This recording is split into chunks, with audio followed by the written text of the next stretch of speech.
একজন বাবাকে তার ছেলে জিজ্ঞেস করলো, বাবা, সফল জীবন কাকে বলে? বাবা তখন তাকে বলল, আমার সাথে চলো, আজ আমরা একসাথে ঘুড়ি উড়াবো।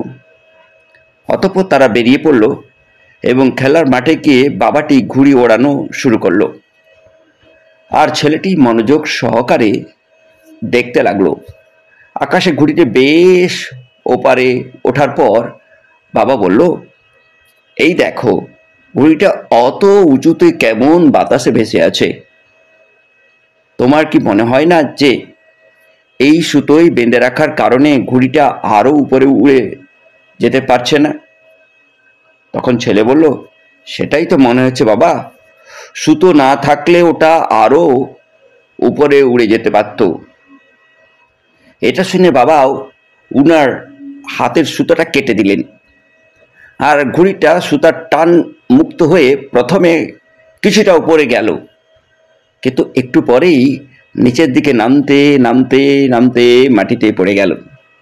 এবার বাবা তার ছেলেকে বলল, শোনো, জীবনে আমরা যে উচ্চতায় আছি বা থাকি সেখানে থেকে প্রায় মনে হয় ঘুড়ি সুতার মতো কিছু কিছু বন্ধন আমাদের আরও উপরে যেতে বাধা দেয়, যেমন পরিবার, মা বাবা, সন্তান, সংসার, অনুশাসন ইত্যাদি।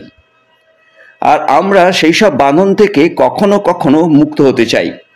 বাস্তব ওই বন্ধনগুলি আমাদের উঁচুতে টিকিয়ে রাখে, স্থির রাখে, নিচে পড়ে যেতে দেয় না।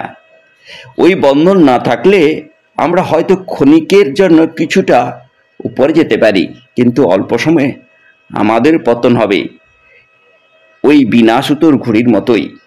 সুতরাং জীবনে তুমি যদি উঁচুতে টিকে থাকতে চাও তবে কখনোই ওই বন্ধন ছিঁড়বে না।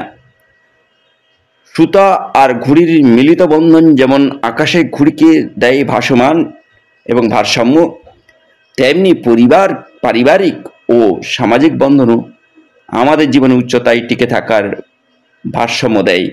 আর এটাই প্রকৃত সফল এবং শান্তি এবং আনন্দকর জীবন।